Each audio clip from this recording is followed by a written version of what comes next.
Thank you for joining me on a brisk Sunday morning in wintry Canberra, the capital of Australia. I thank Sandy and Tom for the honour of delivering this final wrap-up plenary for our conference on AI and mimetic theory. Being down under, and hence 14 hours ahead of the conference timetable, most plenary sessions, which I'll be summarising and reflecting on, were scheduled at impossible times for me. I didn't even stay up overnight to watch my fellow Australian Ash Barty win the women's singles final at Wimbledon. So I thank the plenary speakers for advanced copy of their papers, along with those cover members whose presentation titles seemed particularly relevant. I also thank Curtis Grunler, who edits our cover bulletin, for his invitation to publish this address in the next edition in lieu of a normal conference report, if he decides it's any good. I'm going to weave a tapestry out of the plenary and other relevant material, beginning with an introduction, then covering two major issues that I see emerging. The first about autonomy, fascination, and revulsion related to strong AI, and the second about what's missing and what's possible from strong AI. That is, human-like AI. I'll finish that second discussion by addressing the brilliant but demanding contribution of Jean-Pierre Dupuy, which provides a crucial metacritical perspective. My talk will conclude, as requested by the organisers, with some suggestions about future research in mimetic theory in light of what's emerged during our conference. Introduction. Reading my way into the history and practice of AI as preparation for this task, I started paying attention to articles in the press. In June, the New York Times reported that a military drone in the Middle East may have independently initiated a lethal attack on enemy combatants. If autonomous vehicles, driverless cars, still have a long way to go in learning to understand and safely negotiate a world of fixed and moving objects, imagine the challenges for an autonomous weapons platform. Last week, two stories in The Guardian caught my eye. One was about Cambridge One, a supercomputer that looked like rows of white refrigerators that you'd see in an appliance store. Using machine learning to build on the capacity of a well-trained expert system, this AI will trawl huge medical databases to identify new insights into the nature of diseases and to improve on potential cures. One writer on AI suggests that expert systems known as medical assistants might provide the only real hope for impoverished people in the developing world to receive a diagnosis, given limited hands-on medical resources. The other Guardian story was about Ada, spelled AI-DA, an artificially intelligent robot artist of strikingly human appearance, able to hold a much, much better conversation than Siri, and responsible for a remarkable series of so-called self-portraits, which have got the art critics buzzing. Indeed, Ada has had a first exhibition in London. The pictures are eerie, original, striking, all of which surely makes for a good portrait, but also deeply unsettling for many. They are self-portraits by a non-self, and good ones too.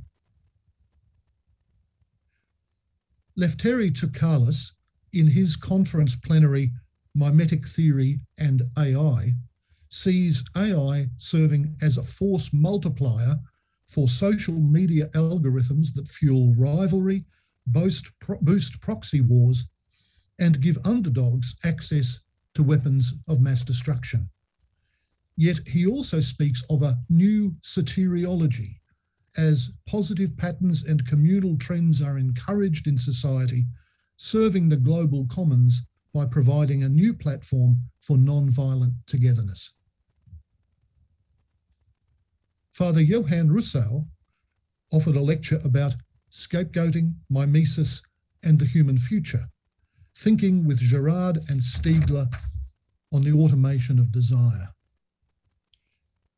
He follows that Heideggerian technophile, Bernard Stiegler, in regarding AI as a direct extension of earlier technologies since the printing press that enhance the power of human memory, in this case, taking performativity beyond consciousness. But with Girard in mind, he laments an automated herd effect, along with a total and immediate industrial mediation that leads to algorithmic governmentality in a world of increasing undifferentiation, all of which provokes violence. In a member's presentation entitled Mimetic Acceleration and Capitalist Hyperintelligence, Jeff Schellenberger assesses the invincible acceleration of capitalism in mimetically similar terms, regarding techno-capitalism itself as an alien hyperintelligence that has obsolesced individual human agency and thinks without us. Father Rousseau has less faith than Stiegler in the capacity of an enlightenment-educated population to stop us unquestioningly buying into these accelerating trends. He turns instead to the liturgical and contemplative habitus of Christianity to provide a counterweight. Having now set the scene with some thoughts about the issues we face, I now consider the first of two broad areas where attention has focused during our conference: autonomy, fascination, and revulsion. In Pablo Bandera, we have a serious Girard scholar who also happens to represent an AI insider's properly withering view of populist misconceptions and hysterics. Still, he inquires after the rise of such disquiet over the last decade. In his lecture, Intelligent Robots, the Model Rival of the Unhuman, Bandera identifies the apparent autonomy of artificially intelligent robots as the cause of rivalrous feelings towards them, based on metaphysical desire for the being of the model. In particular, it's the indifference and impassibility of these machines that Bandera sees as giving rise to a sense of scandal, as their desirable autonomy manifests itself as indifference towards us. This is the same pair of reactions that Girard identifies in Dostoevsky's Underground Man, at once fascinated and embittered with the handsome officer who had carelessly slighted him. Bandera acknowledges that this threatened exposure of our own ontological lack can come from people as well as machines. And here I'm going to venture a few steps where Bandera didn't tread.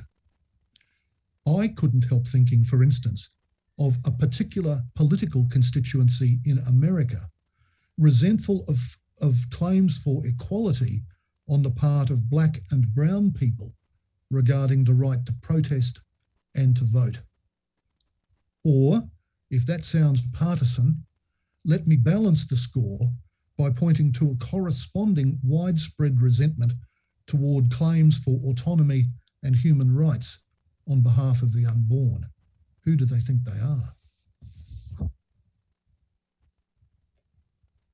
Moving on, Paul de Mouchel advances his important work on AI, robots, and mimetic desire with a lecture entitled Desiring Machines, Machines That Are Desired, and Machines That Desire, an article currently in press with Contagion.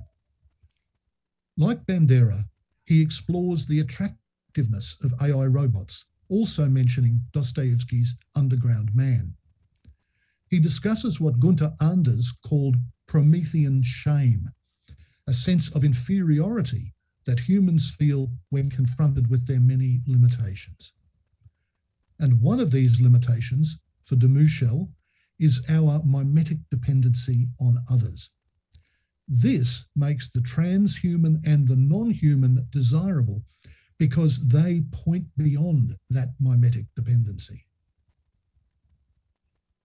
De Mouchel mentions a further dimension, a fascination for mechanism, referencing Girard's account of the scapegoat mechanism as the source of sacred transcendence.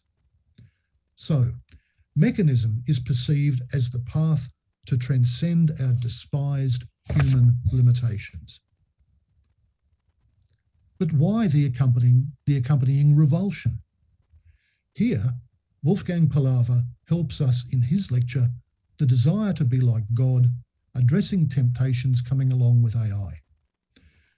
And this is helpfully read alongside the chapter on mimesis in Pahlava's now standard work, René Girard's Mimetic Theory. Pahlava intriguingly invokes Sartrean bad faith, which we recognise, for instance, in the inauthenticity of snooty waiters and others who play at being superior when we know that they're not.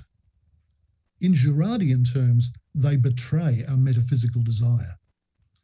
Likewise, for Pahlava, artificially intelligent robots ultimately prove a disappointment. They're not as human and intelligent as they're supposed to be, and so they offend us as frauds and pretenders.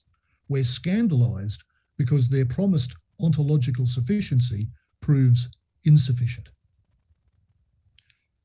A related point emerged yesterday in Rebecca Gibson's presentation on her book, Desire in the Age of Robots and AI, discussing Blade Runner 2049. In one scene from the movie, Deckard rejects a flawed copy of his lost love, the android Rachel, insisting that her eyes were green. Gibson concludes that mimetic desire rejects faulty simulacra, suggestive of Pahlava's insight. Like Father Rustow in his lecture, Pahlava knows we have to resist the mimetic siren song of what for him amounts to a Gnostic religion, which betrays human distinctiveness and human constraints. For instance, Pahlava is wary of hyper-disciplined human communities that so appealed to Jeremy Bentham. A member's presentation by Teresa Pitts makes a valuable contribution in this connection, reflecting on Mary Shelley's Frankenstein as a cautionary tale about the mimetic disorders of idolatry, isolation, and obsession. Now, I wasn't able to obtain an advance copy of the lecture by Soren Matai, an AI specialist and high-level consultant to government on military matters, though he did kindly provide some earlier published articles on robotic warfare, which I was assured would inform his lecture. His point of departure in what I read is a discussion of HAL 9000, the rogue computer in Stanley Kubrick's 1968 science fiction classic 2001, A Space Odyssey. Creepy HAL decides that the best way to help his human crew to fulfill their mission to Jupiter is to kill them rather than let them abort the trip. For Matai, this is a sign not so much of evil intent on HAL's part as of too much individuation.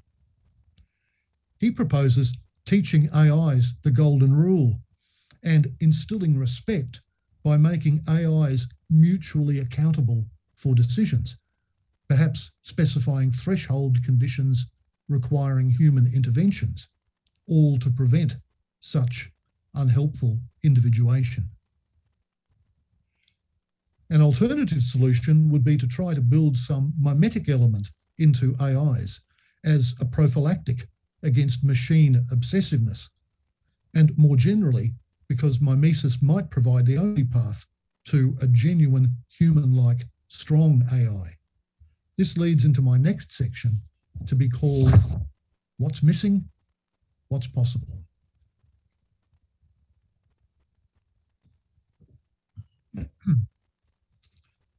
I begin with Arkady Plotnitsky and his plenary lecture, The Destinies of Desire and Versions of the Virtual, Structures, Machines, and Desiring Machines. Now, Plotnitsky is a confessed non-Girardian, preferring the alternative account of desire from Gilles Deleuze and Félix Guattari that isn't based on lack and which serves as a productive cultural driver, a mechanism that incidentally may have provided the title of our conference based on Deleuze and Guattari's notion of desiring machines. For Plotnitsky, high probability predictions that strong AI is just around the corner are unlikely to be right. Machines capable of reckoning are far from authentic human judgment, and machinic functioning is a long way from human experience. He writes, "It is the problem of explaining our experience, sensorial, bodily, mental, and emotional, including any stream of thoughts, all defined in terms of so-called qualia, qualitative phenomenal properties." Further, Plotnitsky suggests that judgment and experience were configured through a long and, he thinks, very likely unrepeatable evolutionary process. Now, of course, evolution need not be seen as an entirely random walk that would necessarily turn out different results wherever it took place, unlikely to produce anything like us, even if replayed under identical conditions. This is the case for convergent evolution that Simon Conway Morris makes against the powerful anti-teleological evolutionary orthodoxy of Stephen Jay Gould. There's much here about God's action and human origins in an evolving world for Girardian theologians to ponder. Plotnitsky illustrates his case for the uniqueness of human minds with examples of poetic creativity. Curtis Gruenler, in his members' presentation on artificial intelligence and literary intelligence, takes up this point of literature as part of how we develop a mode of contemplative attention, bringing us into right relationship with the world and objects. This includes the clarifying, converting insight that James Allison coined the intelligence of the victim. But Gruenler argues that we're a long way from that. He invokes Charles Sanders Peirce and his breakthrough account of semiotics, which is helping Girardian thinkers like Anthony Bartlett to explore how Girard holds hermeneutics and realism together. Such realism, genuinely mediated by signs, constitutes the sophisticated epistemological world we inhabit, which for Gruenler is simply not what machines can aspire to. Eric Gans was scheduled to give a lecture entitled Biological, Anthropological, and Algorithmic Mimesis, though the last I heard was of a fatal scheduling problem, though maybe a recorded version could be provided. In any event, his paper makes an important contribution about what's missing and what's possible with AI. In case you haven't seen it, I'll be brief. Gans is what you might call a heterodox Girardian, long championing an alternative account of mimetic theory called generative anthropology. Here, primal violence is deferred rather than cathartically discharged at the origin of culture. Gans argues here that what's missing from the algorithmic simulations of AI is a sense of a scene, of a framing, the humanistic, soulful extra beyond what animals achieve. This comes through inhabiting a linguistic community that helps provide what Gans calls an originary phenomenology. His practical suggestion is to try programming instincts to see if mimetic rivalry or sign usage evolves in a group of AIs thus equipped. One might cheekily add that such an experiment, seeking to recreate the originary scene, might settle once and for all whether Gans or Girard is right. Now, this is an irreducibly social process. As Grant Potka argues in his members' presentation, Nature and Artifice, pressing the disanalogies between human action and robot activity. Programming is seen as very different from how mimesis shapes the mind, and neither can it provide the essential cognitive element that a victim represents. Indeed, as Dominic Pinieri opines in his members' presentation, Girard does not compute the Girardian criticism of AI.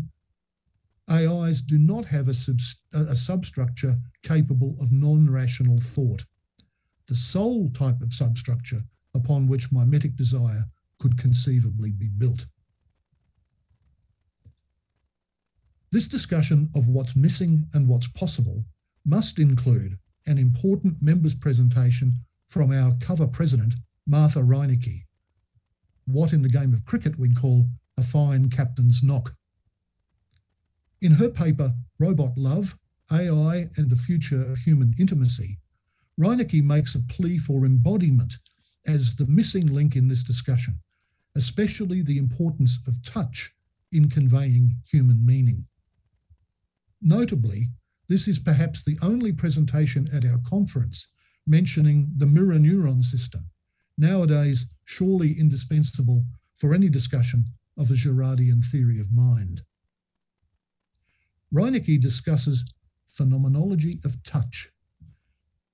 Reciprocity in sensation means that touch must be tactful, she argues.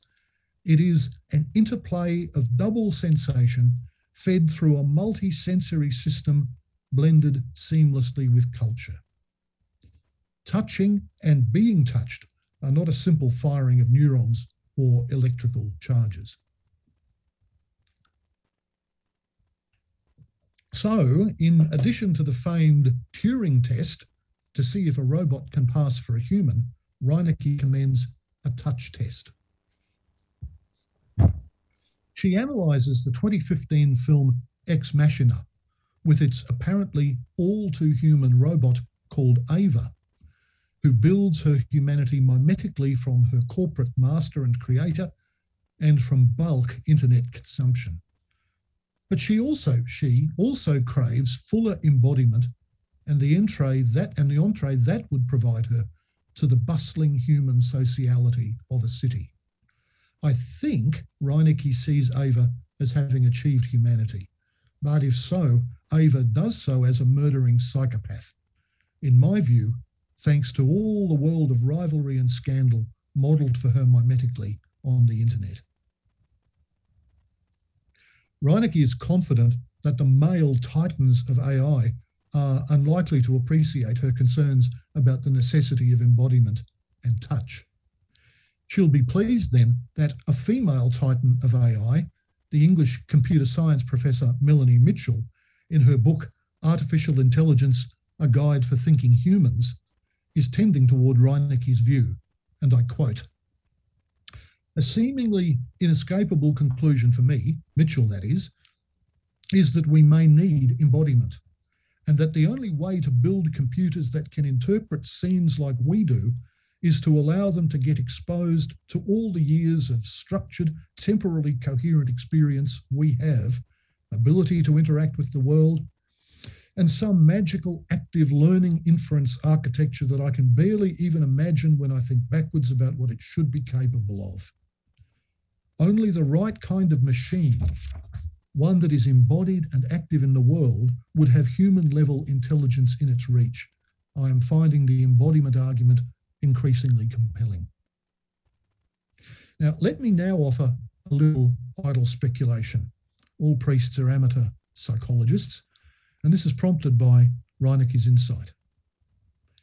In early 1950s England, Alan Turing, one of the key founders of computer science and AI, was convicted of gross indecency for an illegal homosexual act and sentenced to chemical castration, soon thereafter tragically taking his own life.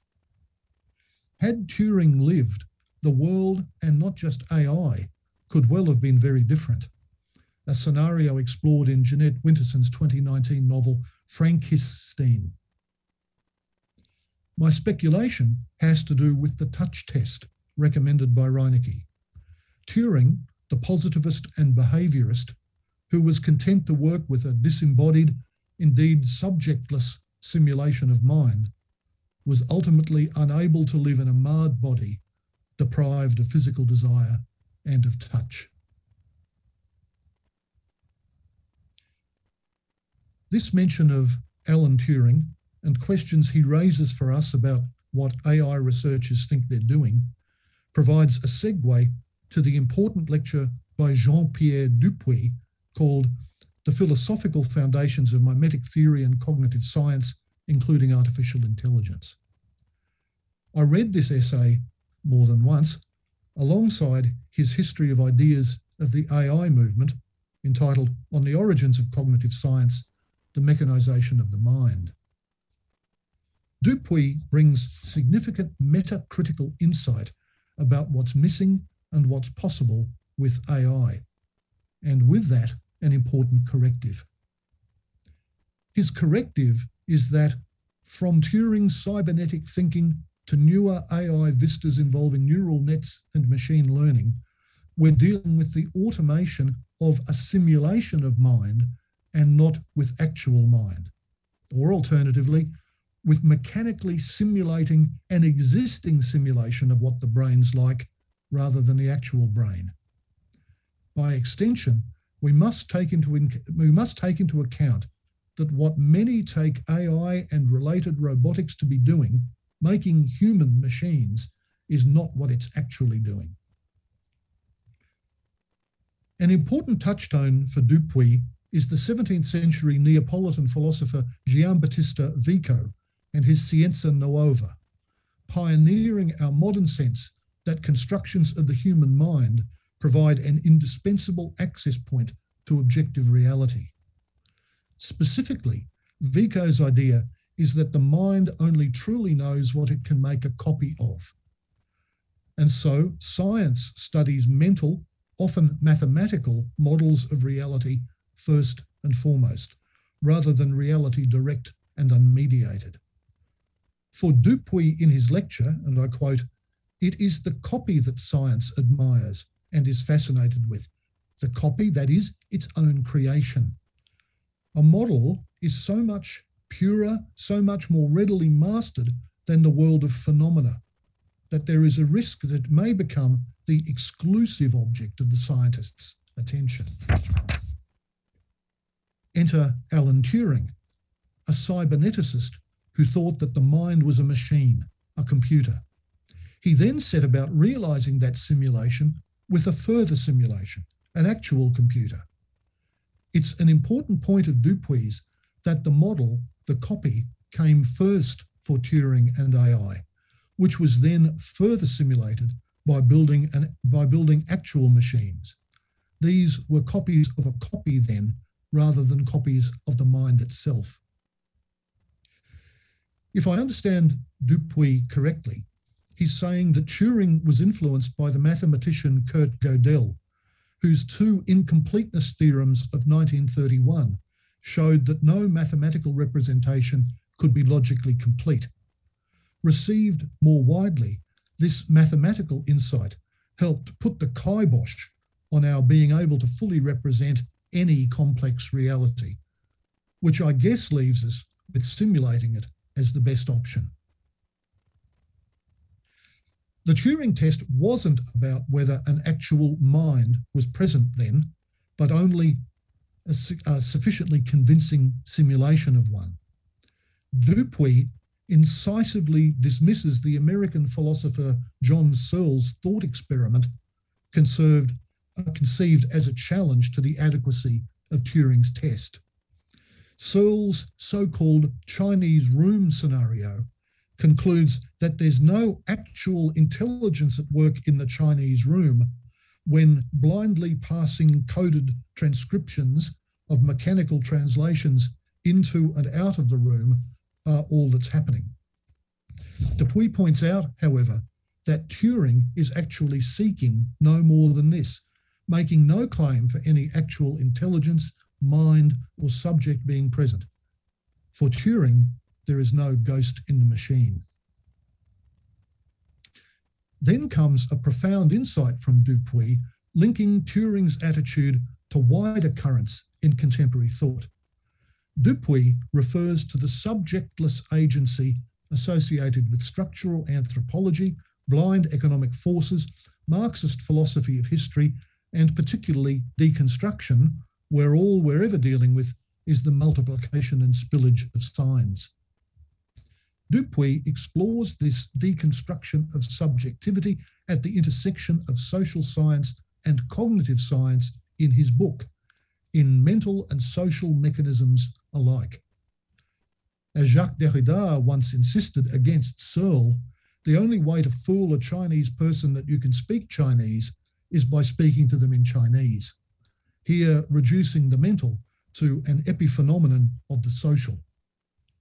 Dupuy writes, in both cases, the deconstruction of the subject proceeds from a recognition that a complex network of interactions among simple entities, formal neurons in the individual quasi-subject, schematic individuals in the case of the collective subject, is capable of exhibiting remarkable properties. For cognitive scientists who carry on the cybernetic tradition, it is neither more nor less justified to attribute a mental state such as an intention to a human being than to a group of human beings. Yet here Dupuy raises doubts, insisting with Vico that realism about the world and our mental constructions of that world must not be separated. He likens this to the behaviour of self-organising physical systems, where the dynamics of a system converge on a stable state called an attractor, while at the same time, the presence of that attractor guides the system dynamics that give rise to it.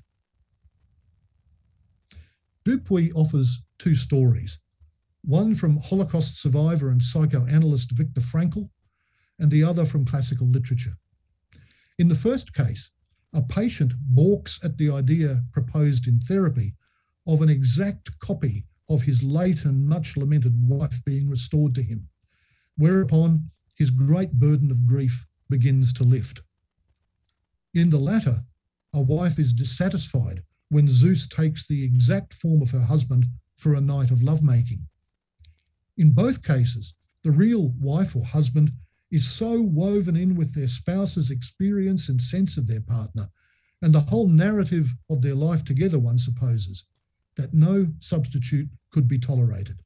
There just is something extra that can't be simulated, that can't be reduced to a list of characteristics that, when copied, faithfully constitutes the beloved. As Dupuy concludes, I greatly fear that the spontaneous ontology of those who wish to be the makers or recreators of the world knows nothing of the beings who inhabit it but lists of characteristics.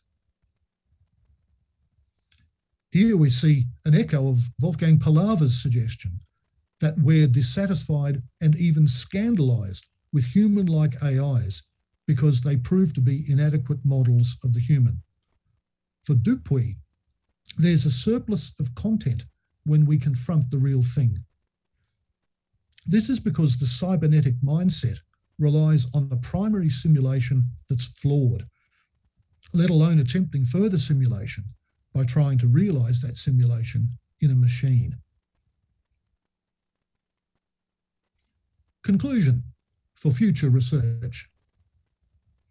Here I hope that others will make their own suggestions and build on mine in the Q&A session to follow. But a few issues for future research have occurred to me in response to the conference material. One is making sure that we relate to real AI and not the AI of populist misconception. There's often a disjunct between what practitioners in the field see as the real prospects of AI and the fevered speculation of journalists, the imaginative flights of sci-fi writers and filmmakers, and the anxious reactions of those who fear a changing workplace or a changing world. This disjunction carries over to how different scholarly fields approach the phenomenon of AI. Curtis Grunler, in a post on our online social wall, observed from his conversations during the conference that humanities scholars are thinking about the replication of humanness, while scientists are thinking about AI's contribution to relations between humans. Here, contributions like those of Pablo Bandera and Jean-Pierre Dupuy are particularly helpful, bringing metacritical alertness to our discussions. Future research planning needs to keep this issue in mind. Having said that, the very fact of all this imaginative projection, anxiety, and something like méconnaissance ought to be of interest to mimetic theorists. The worlds of literature and film provide ample material for reflection, as we've seen in a number of papers and plenaries.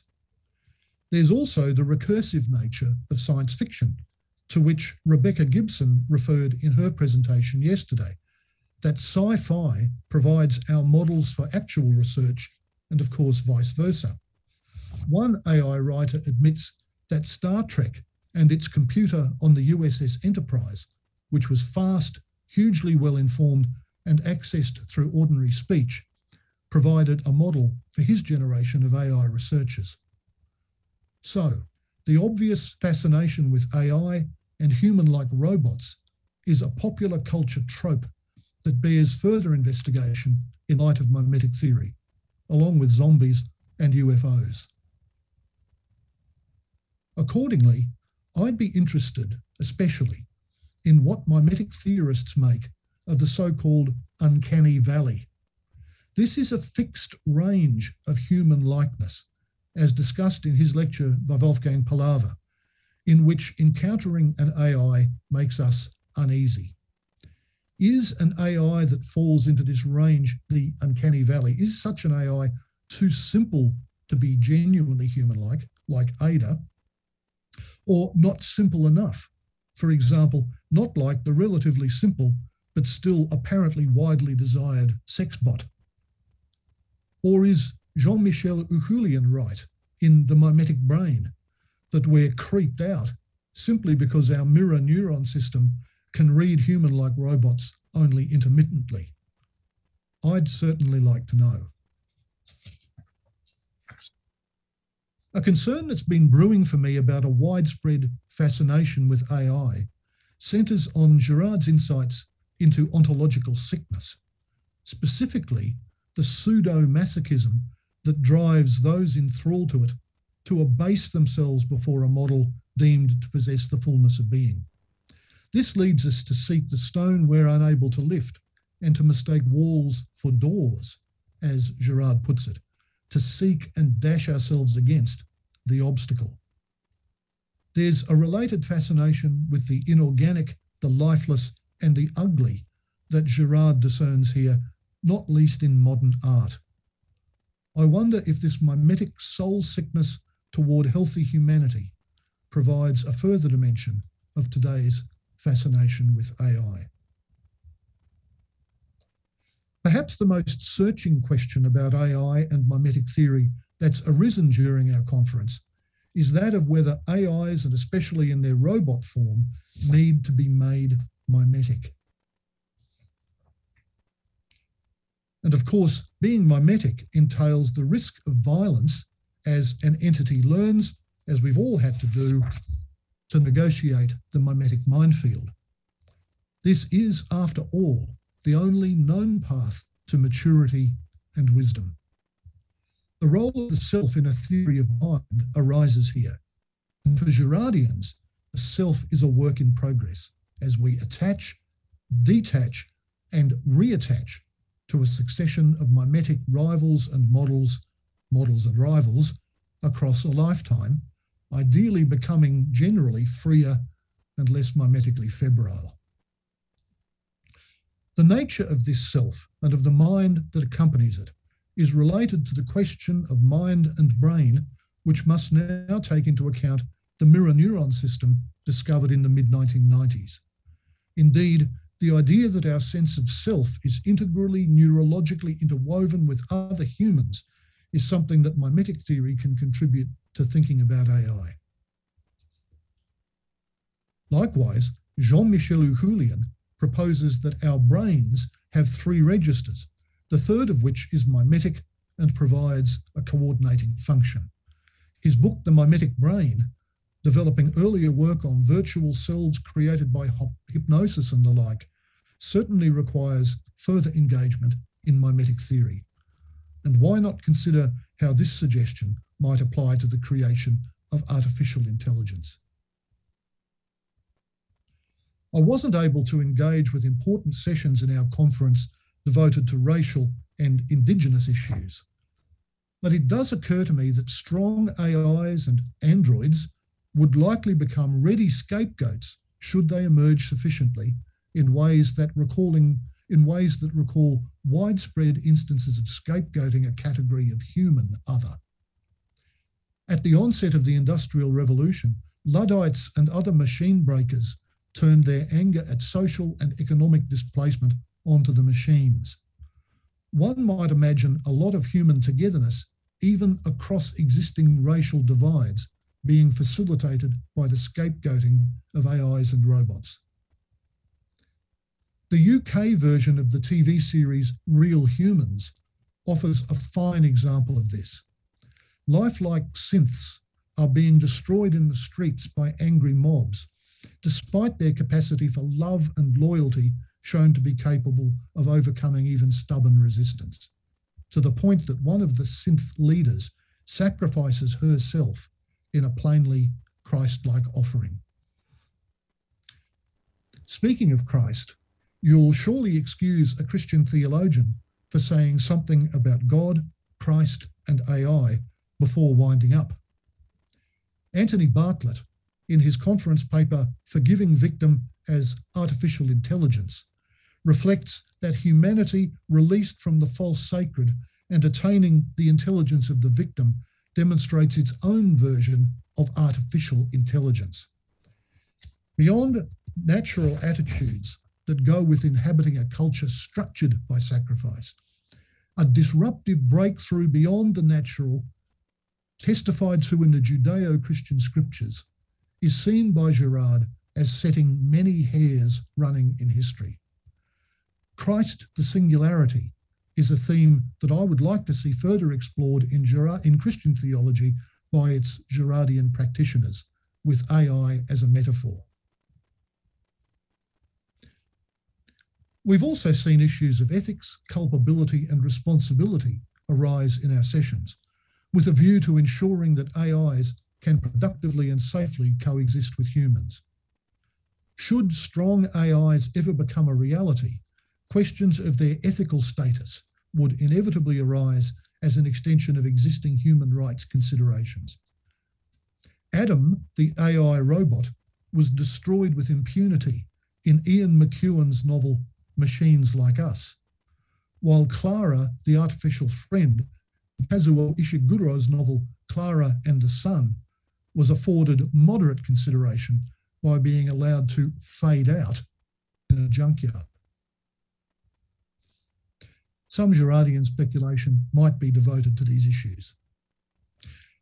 I guarantee that if human-like robots with strong AI ever start turning up in Anglican churches, we'll soon be debating whether they can be baptised or ordained as priests, though perhaps only as deacons. In case those theological debates ever arise, I'm grateful for all your contributions that have helped me to be ready for them. Thank you. Thank you, Scott. I don't think anyone could have made a more brilliant synthesis of the conference. It's an incredible task, I think, that you accomplished. And also, I appreciate your concluding remarks about other possibilities. I'm going to just look at the chat board and read both comments. Maybe you would respond to some of the comments as well as questions. I think there are more comments than questions. So let me start with the first long comment by Nikolai Blasko. He says, I think we can be lulled into a false sense of security. AI may not have achieved the level of sophistication we feel we have, but scientists believe it is and will be possible to decouple consciousness from intelligence. I was wondering if you had any response to that.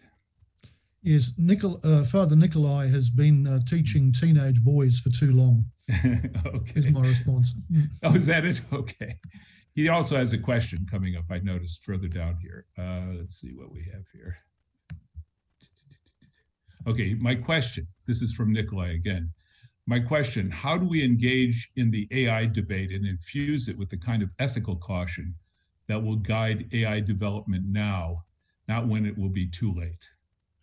Look, the issue of ethics in AI is really significantly on the agenda, and it appears in textbooks about AI and introductions to the field. So, and Soren Matai's contribution is an example of the kind of discussions that he can bring to the highest levels of military planning and thinking about these issues. But others are suspicious about how much we can do. People can, for financial motive, can hide all sorts of things in computer programs. Somebody once said it's like trying to police mathematics. So it's an area that's on the agenda, but it's difficult to do. And of course, that leaves open the whole idea of how you effectively do it. And I'd point back to a couple of suggestions by Matai, and also the idea that's been canvassed in literature and film over a number of years now. That is that the only way that we might truly do that is if AIs grow up, if they grow up learning to negotiate the mimetic minefield. But then that makes for dangers, because violence and destructiveness are possibilities that we all have to confront and deal with. Some give in to them. So you've opened a can of worms, Nikolai, but people are picking through it. The next comment comes from Stephen McKenna. He says, the question of embodiment, all too little asked about in this conference, despite all the good work here, is absolutely essential. If we are going to talk coherently about MT and AI, Martha Reineke's work goes on to the core of this. I look forward to a cover conference on MT and touch, though of course there will be some more academically affirmed language for talking about something as soft as touch. Yeah. Look, I would personally very much look forward to a hands-on session about touch, provided at such a conference. Look, the former Archbishop of Canterbury, Rowan Williams, said that we're touched and talked into life. Now, we're big on language in AI, and since the linguistic turn in philosophy, we can perhaps well understand being talked into life as becoming human in the context of a linguistic community, so that wild children or wolf children or feral children, as Demushel points out, never become really fully interactively human. But that other aspect of being touched into life is so crucially important. And I go back to my sad example of Alan Turing. He was not touched into death. Julia Robinson Moore makes the following comment. Scott, a wonderful presentation. Your reference, and she quotes, America resentful of claims for equality on the part of Black and Brown people, reminds me of the work of Safoya and Moja Noble's Algorithms of Oppression, How Search Engines Reinforce Racism. In her book, she notes that human and machine errors are not without consequence, and demonstrates how racism and sexism are a part of the architectural language of technology. For Noble, these technologies are rooted in theories of hierarchical and structural inequities, such as white supremacy. Question: if the cybernetic onset relies on fraudulent models, how would we consider AI that adapts itself to correcting this flaw? Thanks, Tom. Hi, Julia. Look, you raise an important question about race that I guess I could have picked up. About AI systems that do facial recognition. That have had difficulty identifying African American faces as human, which is a kind of a terrible embarrassment. The point's been made that because expert systems trawl great bodies of information, they pick up the human biases that those great bodies of information contain. So some have suggested we've got a very male-oriented AI because so much male-oriented material is there to be picked up. certain categories of persons can be disadvantaged by expert systems that are used by banks to assess people's credit worthiness, or by judges to, assess against incarceration data the likelihood that particular categories of offenders might reoffend, and hence in sentencing a particular individual. So this is an absolutely huge issue. I'm not an expert in the field. I kind of wondered whether this is a stupid thought, and others might know far better than me whether this is possible, but I kind of wondered whether you could somehow highlight key biases that have to be avoided and program them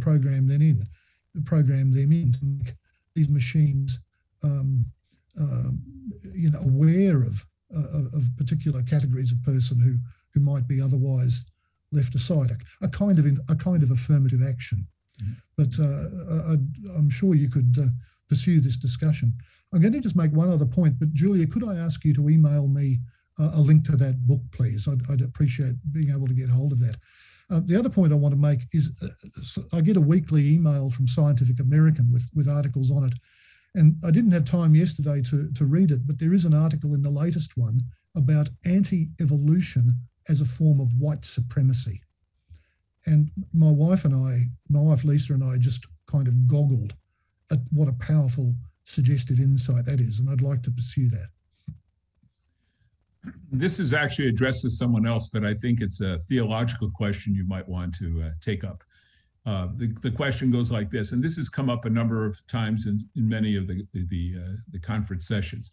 If the desire to become like God, or to make AI like God, perfect and holy, is a danger through AI, as Wolfgang explored, what then of the incarnational model in Christ? What becomes of it, I guess?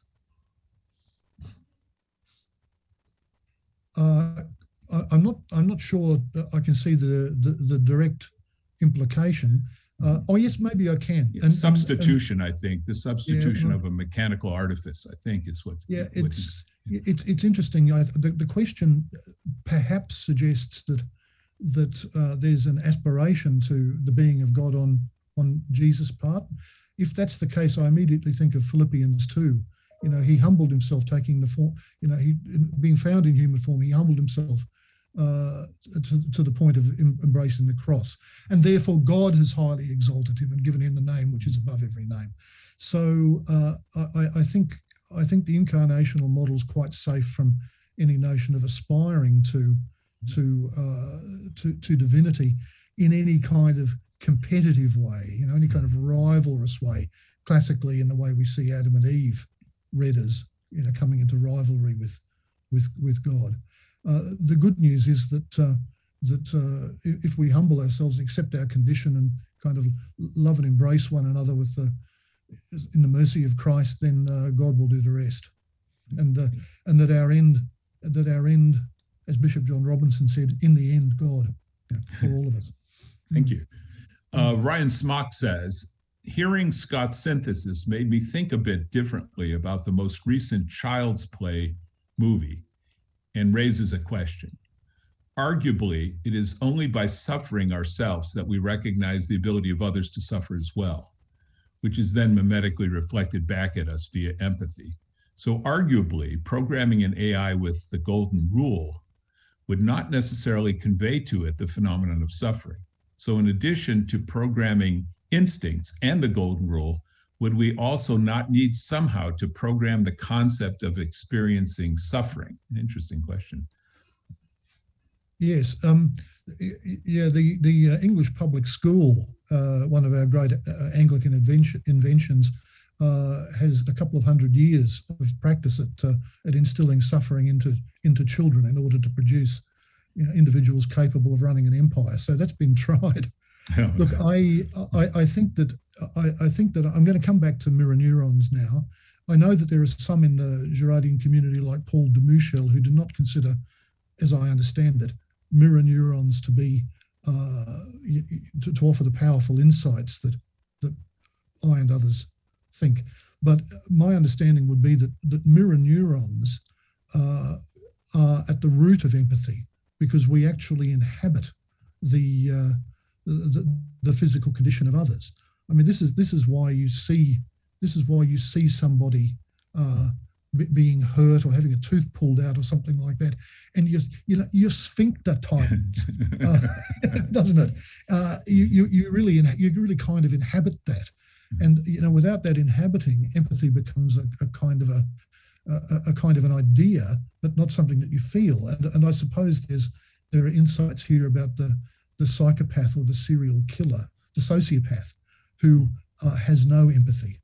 There's some missing dimension of humanity, and that's why disagreeing a bit with Sandor Goodhart's reading of Ex Machina, which Marty picked up in her paper, I think that there's a missing empathy in Ava, the beautiful robot, that makes her automatically a psychopath. But yes, she kind of learns that from the psychopathic tendencies of many of us, most of us, evident on the internet and social media, all of which she had gulped down. Yeah, from imagining this, I think we transfer the idea of a robopath to humans, right? People who act robotically as though they have no empathy. It's a kind of pathology. Let's see, Julia Robinson Moore makes the following comment. Maybe I can frame it as a question. Let's see. If the concept of ethnic and racial differences are eradicated by another scapegoat, namely AI, doesn't that put us squarely back into the negative mimetic cycle? Yes, it does. And here's something paradoxical with Girard. He sees the law as a sort of a tutor unto Christ, if you like, picking up that imagery from Galatians. He sees it as a less than perfect, but nevertheless a genuine sort of Pascalian blessing, if you like, that these imperfect mechanisms have kept humanity on the road up to the point that we're now able to follow a different model in Christ and move beyond them. So I lament that fact, but I simply comment on its likelihood. And look, another thought that I've entertained, particularly, and I didn't mention this, but it could be something that mimetic theorists think about, the possibility of extraterrestrial intelligence. Someone like the evolutionary theorist Simon Conway Morris predicts that if there are Earth-like planets, there are going to be human-like creatures. He sees a non-Platonic but nevertheless genuine teleology at work in the evolutionary process, and he fleshes this out scientifically, in his book Life's Solution. But I wonder if intelligent alien life came to Earth, like the day the Earth stood still, that movie, and take me to your leader. I do think that something like the Star Trek world, the Star Trek society, might eventually emerge. That is, a global family where the differences between human beings were suddenly radically relativized by the difference between human beings and some other, intelligent, in the sense human-like, but not human thing. So I just wonder, and that could happen in a positive way, I guess, as well as in a negative way. I mean, we could all, take on the aliens, as in Independence Day, that movie with Bill Pullman's St. Crispin's Day speech, as the US president. It could be like that. We could all agree that they're the problem, which I hope we all agree, which I hope we eventually arrive at with climate change, that we all unite against this problem. Or alternatively, we could form the United Federation of Planets, and our enemies are the Klingons or the Romulans, and our friends are manyfold, and we're all Russians, women, etc., Japanese friends on the bridge of the Enterprise. But then the mimetic cycle begins again with these other beings. I remember Tom, a science fiction story with a group of people on a spaceship traveling to Earth. And one of them was a Muslim making the Hajj. So I hope there's some religion in our future of the right sorts. Yeah. Julia Robinson Moore says again, this is a question. If the cybernetic onset relies on fraudulent models, how would we consider an AI that adapts itself to correcting these flaws? How would we relate to one? How would we consider an AI that adapts itself to correcting these flaws? Look, off the top of my head, that would sound to me like a bit like a person undergoing conversion of heart and mind, which I'm for. Yeah, sure. Okay, Felicity McCallum says, I'm excited about Marty's highlighting. I should say that everyone can see this, but the stream has been commenting on the necessity of a kind of phenomenology of embodiment, perhaps as a treatment in one of the upcoming sessions. But anyway, Felicity says, I'm excited about Marty's highlighting of embodiment as a focus, speaking from an epistemology 60,000 years old, down under, that engages and inhabits primarily the whole body.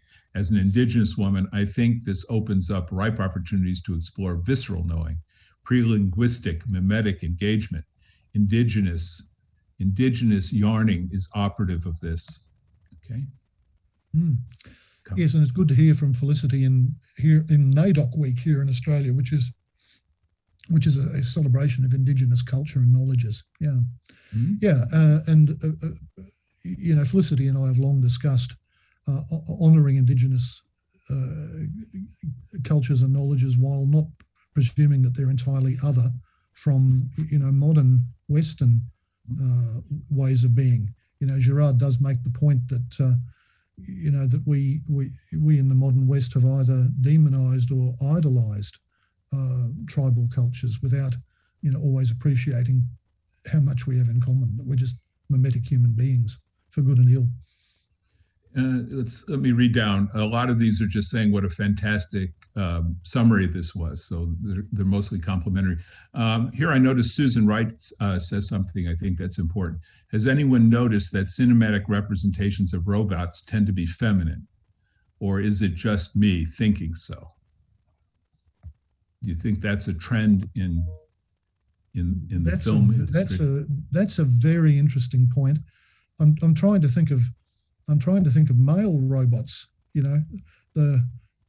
or non-gendered robots, like the original one in Lost in Space, who was sort of a bit like a teapot, but with a male voice. I couldn't comment, but that's worth pursuing.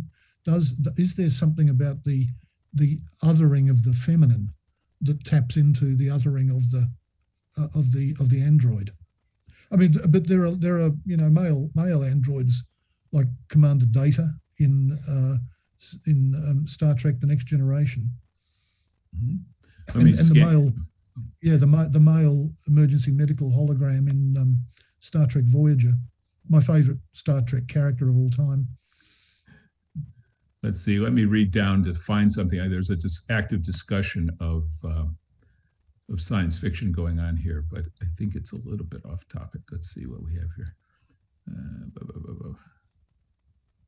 I think I'm at the end of the feed here. Everyone's seconding the Susan's observation. Yeah, I think, can you hear me, Tom? Yes, I can. I think Susan should apply for a research grant. Oh, there you go. Well, if there are no other questions, here comes another one. This is from Eric Buys. This is about the alien nature of monsters and so on. If you want to address this, this is Eric Buys' Watchmen, the graphic novel. Keep the so-called alien enemy outside the world, which reconciles humanity against monstrous outsider. This is what you're kind of suggesting earlier, Scott, in your reference to the Star Trek future. The gospel is the invitation to invite the excluded victim. Are these two different mimetic cycles? Tom, could you try to interpret that question a little for me? Well, Watchmen is I can't explain the whole graphic novel, but Watchmen is a graphic novel, which is a kind of anti-typically it's anti-typical superhero. So these are all flawed individuals. It comes from, if it comes from the phrase, who watches the watchmen. But anyway, the point is that he's asking the question, in the novel, they keep the alien enemy outside the world, which then reconciles humanity against a monstrous outsider. But what Eric is suggesting is that the gospel actually invites us to invite the excluded victim.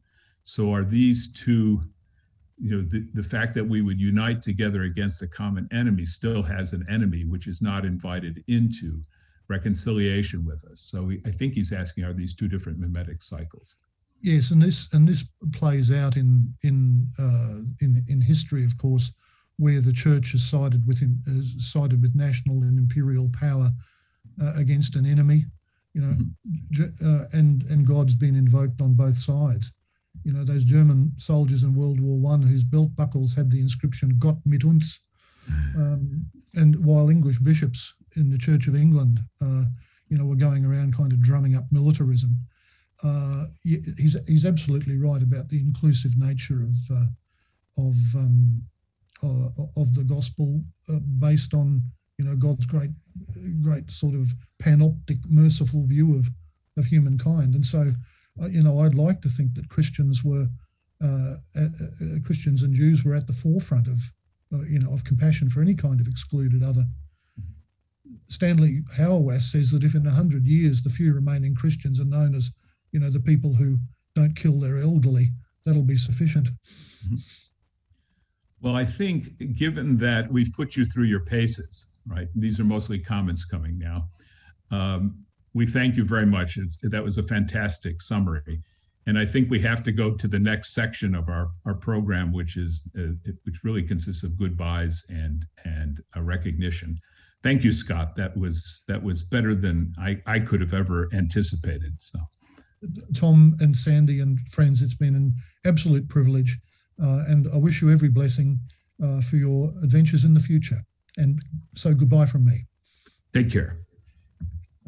Don't leave. It was a wonderful presentation. I loved everything you said. I thought it was really extraordinary. And I love you too. I love you too, Sandy. And I think we're all feeling the love right now. I'm feeling it. I think this is I actually feel this is an historic moment that this conference, because in part of very unfortunate circumstances like the pandemic, has taken place online, but also because of the topic, and because I think we are at as they say, an inflection point about the coming age of a world in which AI will play much a more important role than even it has to this point. I'm kind of overwhelmed with the emotion of all that has taken place, and the sense of an ending that is upon us. But before I indulge that, I wanted to thank a number of people who have made this event, this wonderful event, for me, wonderful event, possible. And there are several categories of people. The first, and I think the ground line here is what Ed Dunn and Steve Sloan and Nathan Caldwell did. These are people from ITAP. Are they available? Nathan, I see Nathan's name.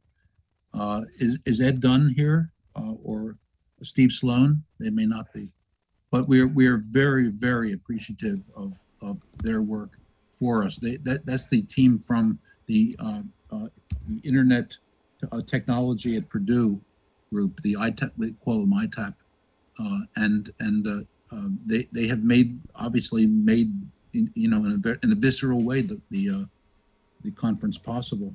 I'm sorry, I'm available. I speak for all of us to say it's been a pleasure. We hope to do it again with you guys again sometime soon. So thanks again. Thank you.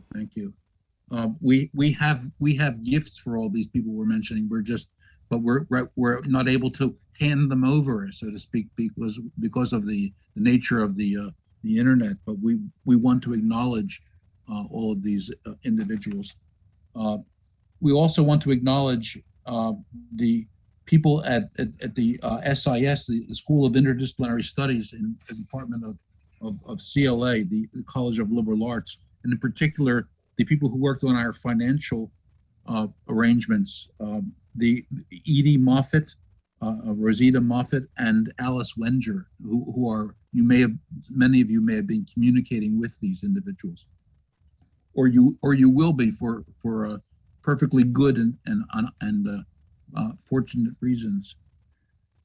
We're deeply indebted to Robert Elliott at Purdue conferences.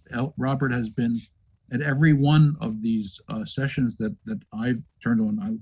Always there, always answering emails, always answering texts.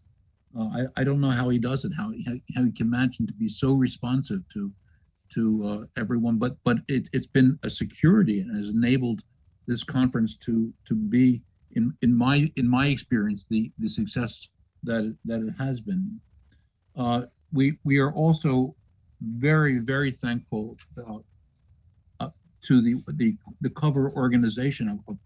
It seems strange as I'm a part of Cov&R to speak of it as if it's something separate from what I'm a part of. But to Curtis Runler, to Nikki Vondiger, to Mara Junius, and to Martha Reinecke, who have really in the last 2 or 3 weeks have been in on every decision that has been made with regard to Cov&R and the ongoingness and the planning and what's been taking place. We're very obligated. We feel in great obligation to them, and we thank them and acknowledge their help at every level of our work. I want to thank personally Tom Ryba, whose idea it was to originate this conference. I mean, he said, "Hey, why not a conference on AI?" And I thought, "Oh my goodness, that's kind of out there." But he is absolutely right. Tom is the most prescient individual that I know. I mean, he says things and then they happen, and he like he knew in advance that this is it, and that's in part why I have confidence that this is a kind of historic moment that Girardianism, which has always struck me as a world historical thought movement, a development, an intellectual development that's going to have historical significance on the level of Freud or Durkheim or Nietzsche or in a wide variety of fields. I mean, I've said that many times, so that's new, but it seems to me that the idea that Tom was saying, this needs to be linked with AI, it's brilliant. And I think we managed to cull many really important voices and to kind of glimpse other voices that are coming through now, kind of new Girardians, and that are coming through the process of growing and maturing as a Girardian. So what this leads me to say is that I think you should, if you are not a member of Cov&R, you should join Cov&R. I mean, I said to Martha Reinecke, I said one of the strongest reasons for me to do this conference is because this will produce more people. A successful conference will produce more people who come to Cov&R, and I think in the context of the Panera, that's where I go. That's where I go for lunch every day.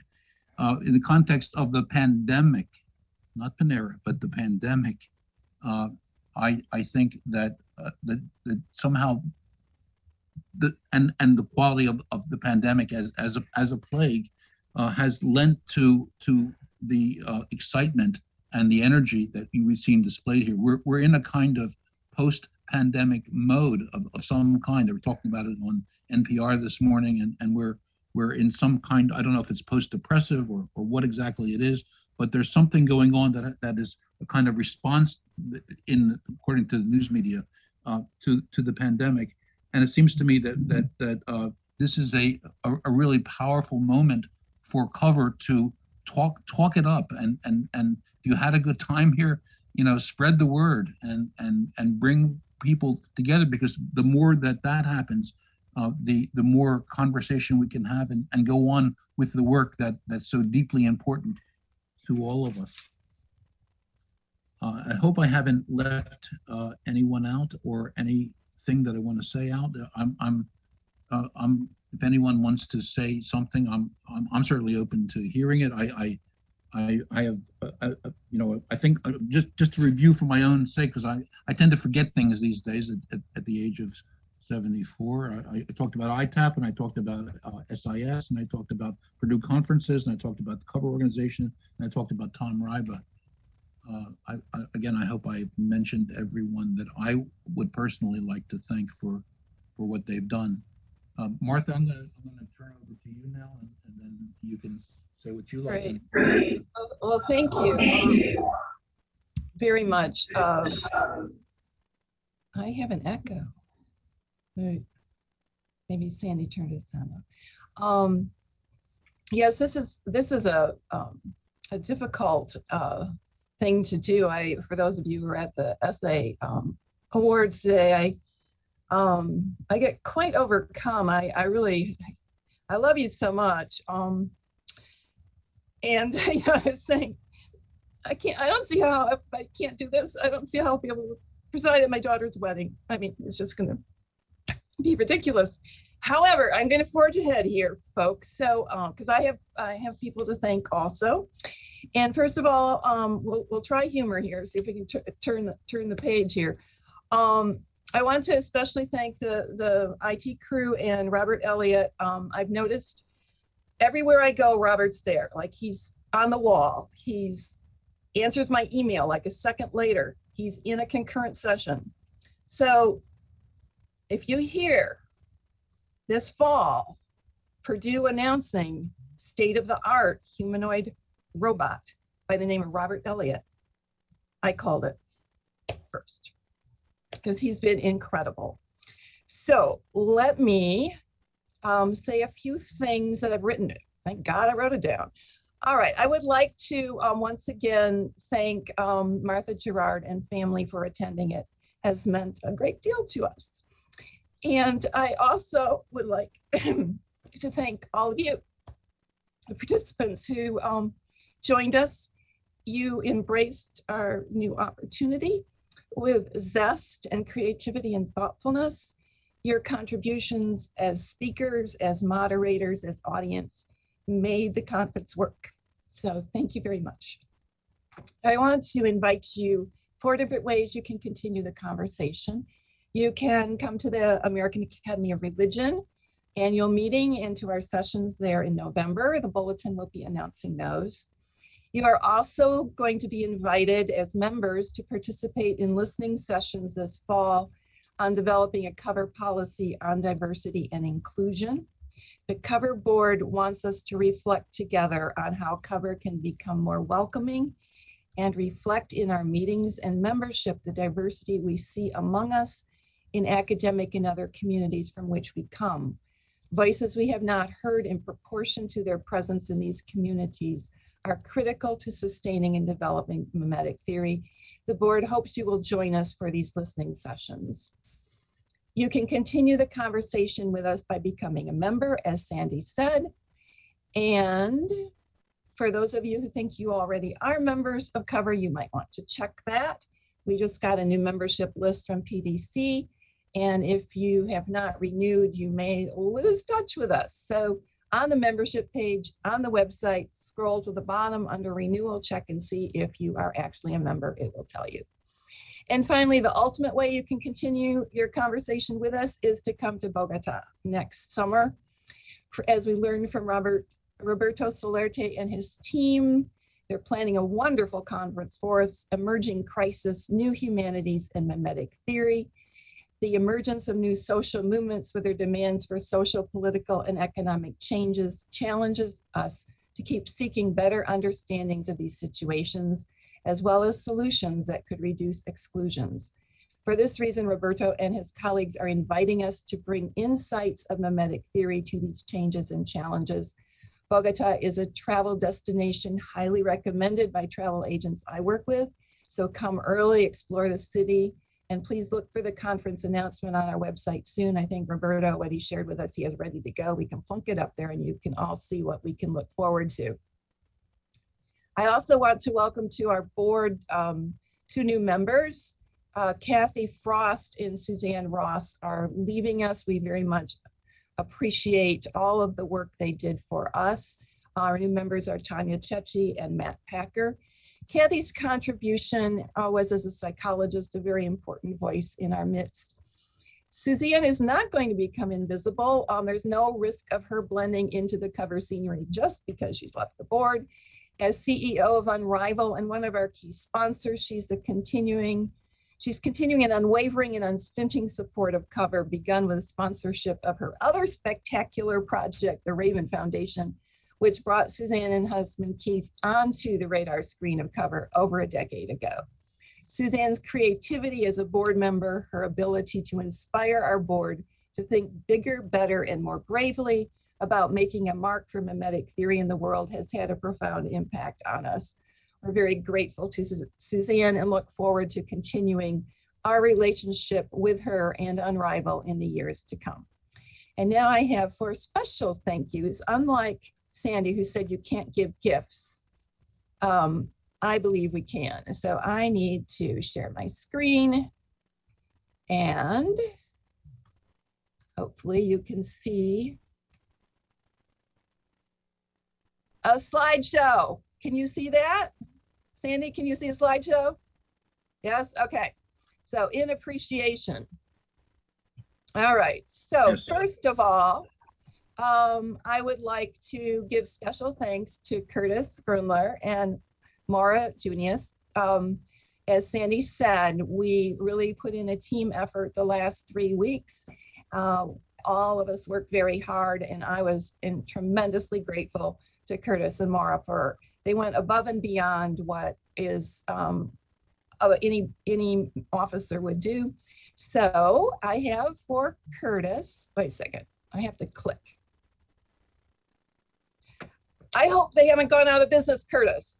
In your hometown, Grand Rapids, Books and Mortar, individually owned bookstore, and I'll be sending you a gift certificate to get a book at that bookstore. And Maura, I know you love the Gauge on South Michigan Avenue, the best avenue in the world.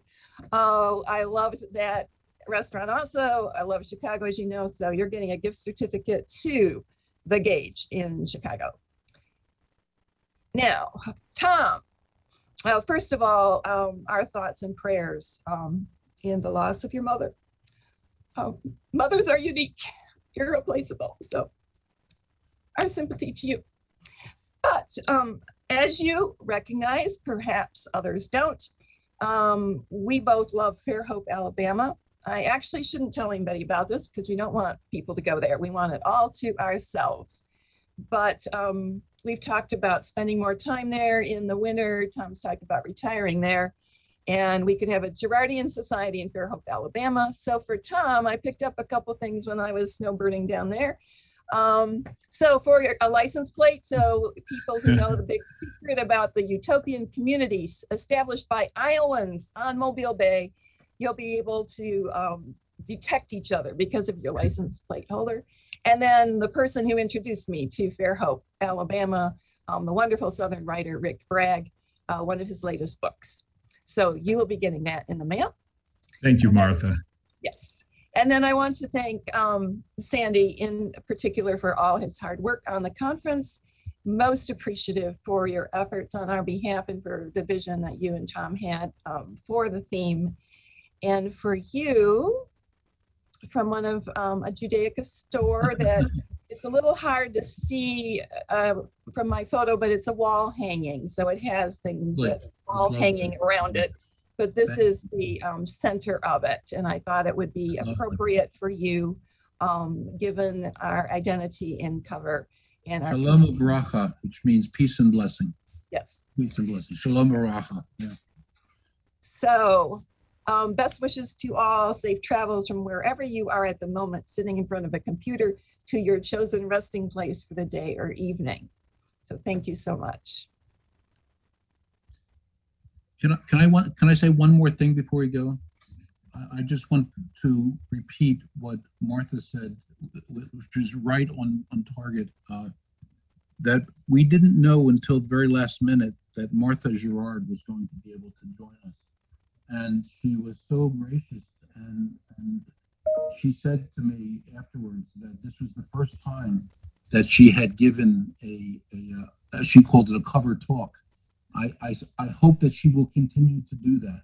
She has been an inspiration for us in every conceivable way.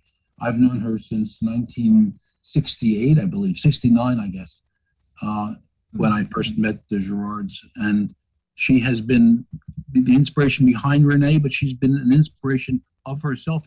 I would say she is René's inspiration throughout this entire the period of life that I've known René, and she's always been there, the one. She's been his rock, and he relied on her in every capacity. She doesn't always say that, but I observed that. I saw that. So in some ways, she is cover. She is the representation of, as she herself said, she's the witness of the experience that we're all part of. So thank you for saying that, Martha. Martha Ronicky, thank you for saying that about Martha Girard.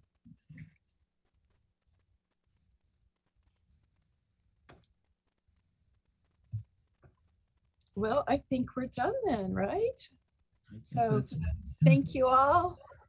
We will see each other either in the fall with our listening sessions or at the AR or Bogota or somewhere else. So, but in a few weeks, be sure to come back to Socio to download the files, because you will have where Robert tells us every talk that's been told. So if you were in one session and you couldn't hear the talks in the other 2 or 3 sessions, you now can. You can hear it all, and it'll be available in just a few weeks. 2 to 3 weeks is what Robert said, that Ed Dunn will have this available for download. For anyone who's paid for this, you get it.